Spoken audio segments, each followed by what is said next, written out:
죄와 잘못에 대하여.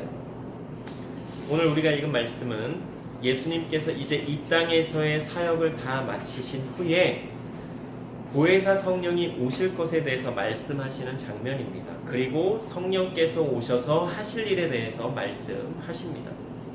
성령이 오셔서 죄에 대하여, 의에 대하여, 심판에 대하여 책망하시겠다고 말씀을 하고 있는데요. 여기에서 책망이라고 하는 단어는 헬라어로 엘렌코라고 하는데요.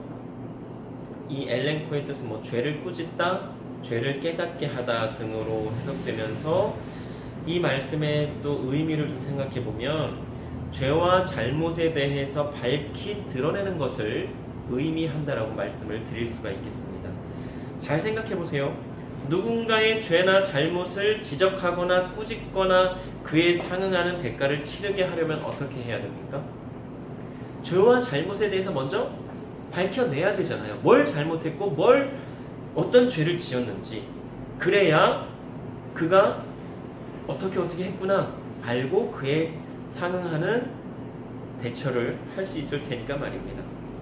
성경에 나오는 왕들 중에 우리가 잘 아는 왕이 있어요. 왕 중에 왕 누구예요? 다윗 왕. 그렇죠. 야, 역시 다윗은 참으로 위대한 왕입니다. 왜 그가 위대한 왕입니까? 이유는 간단합니다. 유일하게 하나님께서 인정을 한 왕이기 때문에 그렇습니다.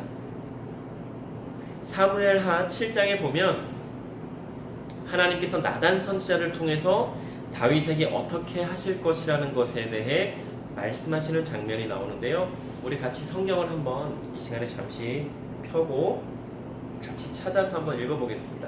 사무엘하, 구약성경 3하라고 되어 있습니다. 3하, 사무엘하 7장 1절부터 17절까지 우리 교독을 한번 할 텐데요. 조금 길지만 3하, 3으로 되어 있나요? 네. 3이든 3하든 있어요. 아무튼 7장, 사무엘하 7장 1절로 17절까지 한번 교독을 하겠습니다. 사무엘하 7장 1절로 17절까지 1절로 17절 제가 먼저 읽겠습니다.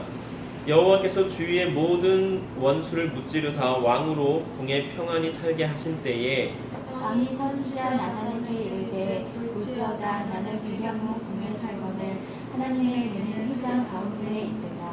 나단이 왕께 이르되 여호와께서 왕과 함께 계시니 마음에 있는 모든 것을 행하소서 하니라.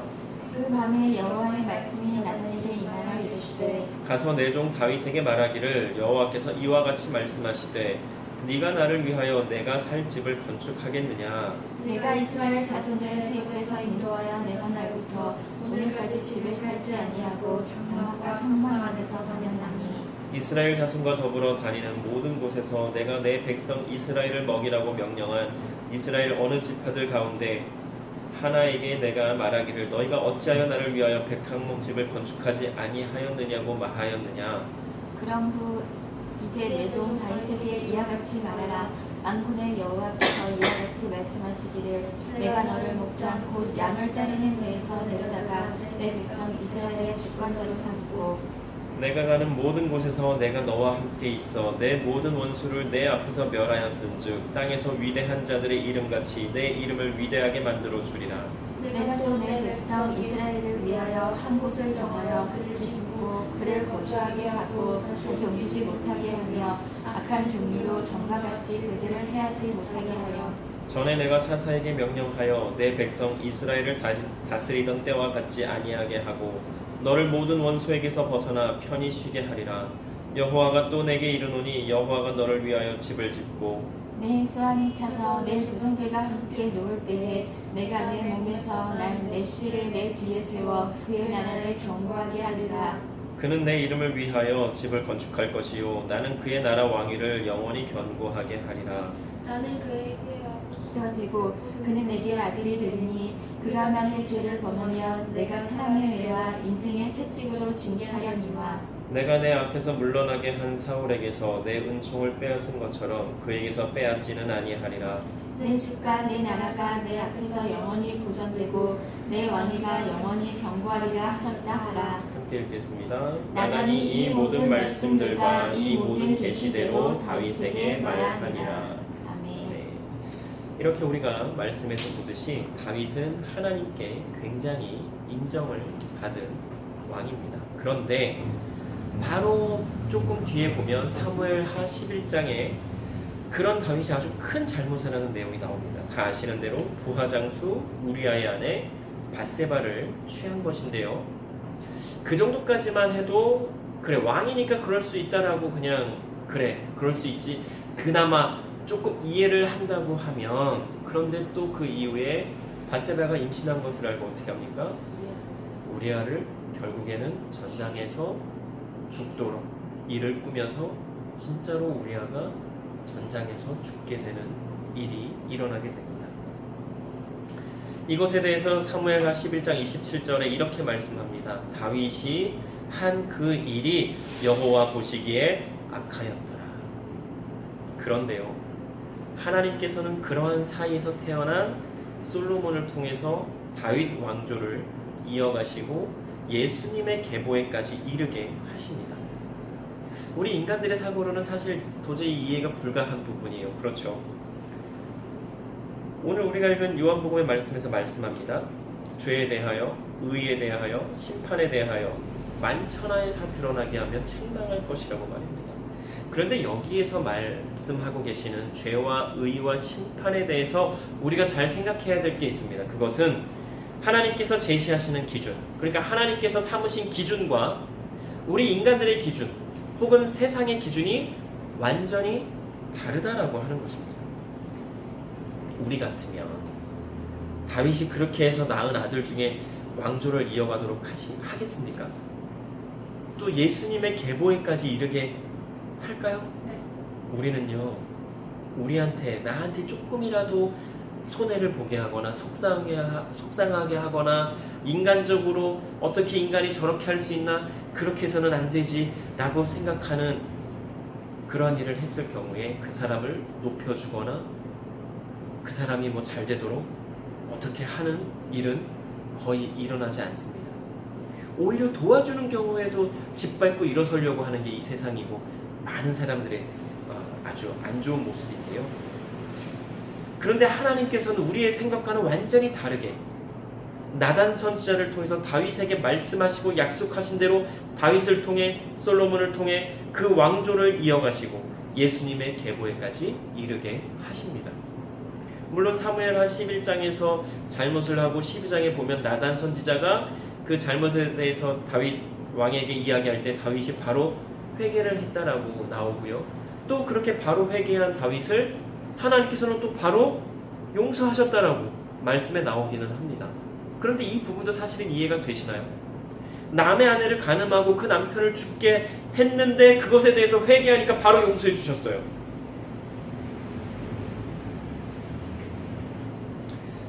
그런데 그래서 우리가 지금 이렇게 살고 있는 것은 아니겠습니까? 우리는 어떻습니까? 매일매일 매 순간순간 죄를 짓고 잘못을 하고 있습니다. 나는 아니라고 하시는 분들도 분명히 계실 거예요. 나는 아닌데 왜? 네. 그런데 잘 한번 생각해 보시기 바랍니다. 잘 한번 생각해 보시기 바랍니다. 누구라고 얘기 안 하겠어요? 우리 어린 성도. 지금 말씀드리는 죄와 잘못에 대한 기준은 내 기준, 나의 기준이 아니라 하나님의 기준으로 보았을 때라고 말하는 겁니다. 하나님께서 보시기에 죄는 무엇이고 잘못은 무엇일까요? 하나님의 말씀대로 살지 않는 모든 것이 하나님 보시기에 죄와 잘못이라고 기준을 세워보면 조금 이해가 쉬울 거예요. 그렇죠? 뭐 300여 가지나 되는 율법 일단은 뒤로 하겠습니다. 일단 10계명만 한번 생각해 봅시다. 첫 번째 계명이 뭐예요? 나 외에는 다른 신들을 두지 말라. 우상에게 절하지 말라. 어쩌고저쩌고. 그런데 그렇게 하고 있나요? 솔직히 그렇게 잘 못하고 있잖아요. 또 10계명은 그럼 뒤로 하고. 너무 어려워요. 좋아요. 다 오케이. 넘어가 줄게요. 그러면 예수님께서는 하나님을 사랑하고 너의 이웃을 너의 몸같이 사랑하라고 하셨는데 우리가 그렇게 사랑하고 있나요? 네. 뭔 소리예요. 그렇게 사랑 못하잖아요. 솔직히. 하는데요. 어떻게? 제 이웃이요. 그러니까 어떻게 사랑하고 있어요? 그거 어떻게 제 행동으로 어떻게? 몸과 같이. 그러니까 어떻게 행동으로 나타내고 있냐고요. 아주 잘요. 거 봐요. 우리가 사랑을 해야지 생각은 하지만 실천을 하지 못하는 부분이 너무나 많아요. 이게 모두 다 죄라고 하는 거예요. 왜? 하나님께서 그렇게 하라고 하셨는데 그렇게 하지 못하고 있어요. 마음만 있다고 해서 그게 다 된 게 아니에요. 마음이 동하면 행동도 나타나야 되는데 행함은 없이 저는 하나님 믿어요, 저는 하나님 사랑해요 하는 거, 이거 다 죄라고 하는 거예요. 깊이 들어가면 아주 큰 죄예요. 또 예수님께서 또 다른 말씀도 많이 하셨어요. 서로 아끼고 보살피고 섬기라고 하셨어요. 또 복음을 전하라고 말씀하셨어요. 근데 그렇게 살고 있나요? 그렇게 살 때도 있지만 그렇게 살지 못하는 때가 더 많다라고 하는 것입니다. 이것에 대해서 우리가 죄라고 이야기하는 것이지, 뭐 너는 뭐 생각이 악하고 뭐가 악하고 행동이 악해, 이거에 대해서 말하는 게 아니에요. 지금 죄와 잘못에 대해서 이야기하는 부분은 하나님께서 말씀하시는 대로 살았느냐, 살고 있느냐, 이것에 대해서 따지고 묻고 있는 것입니다. 그런데 우리가 하나님께서 우리에게 원하시는 대로 살지도 않고 행하지도 않으면서 나는 죄가 없다라고 한다면 그것은 또한 매우 잘못된 생각이라고 제가 말씀을 드리겠습니다. 물론 우리가 기본적으로 지켜야 하는 것, 기본적으로 해야 되는 것, 아마 대부분의 그리스도인이라면 대부분의 기독교인들은 다 할 겁니다. 말씀을 읽고 기도하고 찬양하고 예배드리고 헌금하고 봉사하고 하나님을 믿는다고 고백하고 뭐 교회 공동체를 이루어서 그 안에서 사랑의 교제도 나누고 이런저런 섬김의 모습, 그리스도인다운 모습으로 살아가기는 합니다만, 문제는 교회 밖의 세상에서도 과연 그렇게 그리스도인답게 살고 있느냐, 이것을 한번 생각해 보자고 하는 것입니다. 어떤 분들은요, 교회에서는 굉장히 천사 같은 분들이 계세요. 교회 안에서도 그지 같은 인간들은 뒤로 하고 일단은 교회에서 천사처럼 구는 사람들, 한번 생각해 보자고요. 그런데 그런 사람들이 이 세상에 나가면, 교회 밖을 나가면 직장, 가정, 그곳에서는 폭군도 그런 폭군이 없는 거예요. 인간 같지 않은 인간들도 너무나 많은 거예요. 큰 교회를 가보면 너무나 안타까운 중에 하나가 뭐냐면 예배 끝나고 주차장에서의 모습이에요. 큰 교회 목사님들이 대부분 뭐라 그러십니까?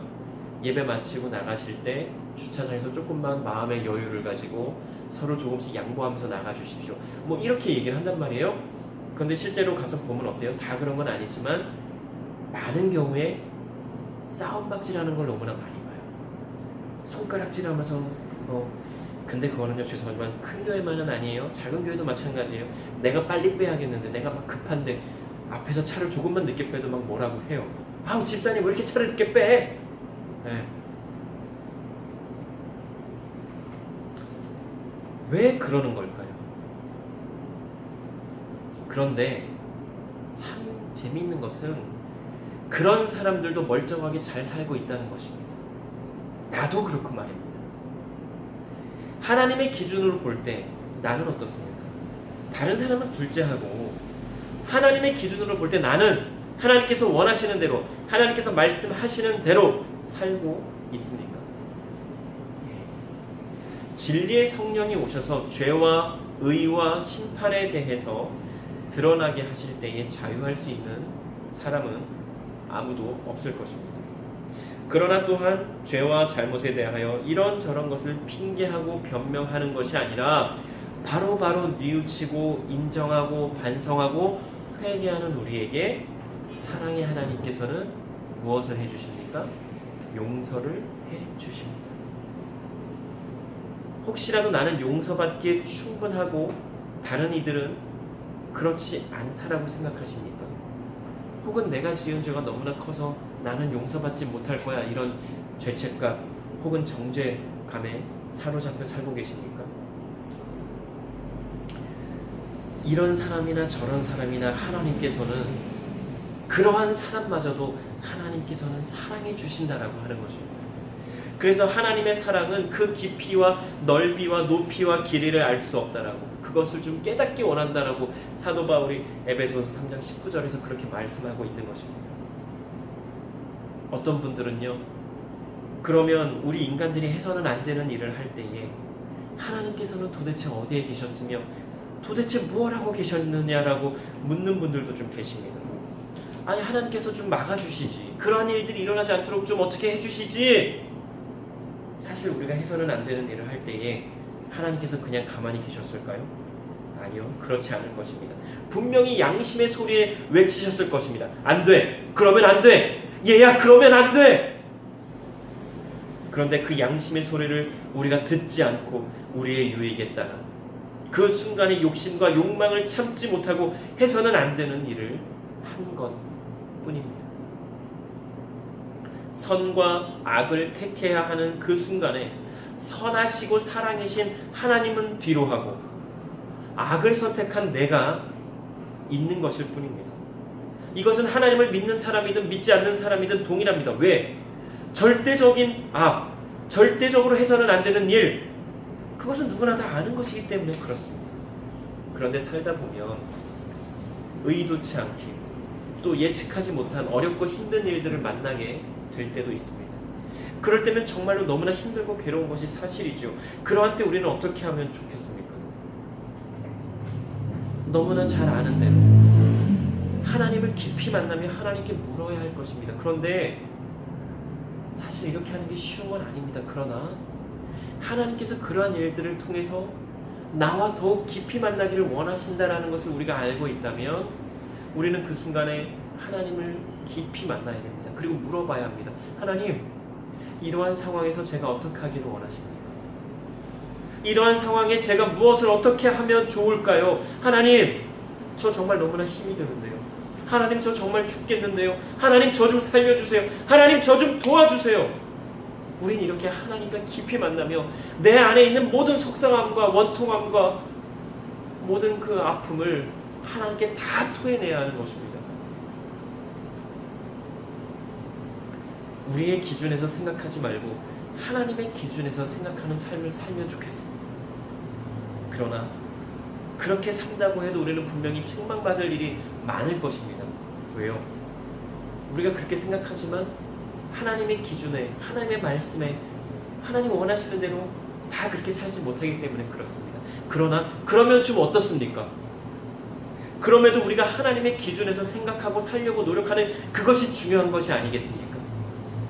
매일매일 실수하고 매일매일 넘어지지만 그럼에도 하나님, 저는 그럼에도 하나님의 사람답게 살기를 원합니다. 하나님께서 말씀하시고 하나님께서 원하시는 대로 그렇게 살기를 원합니다 라고 고백하면서 계속 그렇게 살려고 노력하는 거예요. 그러다 넘어지면 어때요? 또 툴툴 털고 일어나서 또 가는 거죠. 그러다 또 넘어지면 어때요? 또 일어나면 되는 거죠. 또 고백하면 되잖아요. 하나님께서 원하시는 대로 살기를 원합니다. 이 세상에는요, 아무리 뛰어난 사람이라고 해도, 아무리 믿음이 좋은 사람이라고 해도 하나님의 법과 기준 안에서 자유할 수 있는 사람은 그 누구도 없을 것입니다.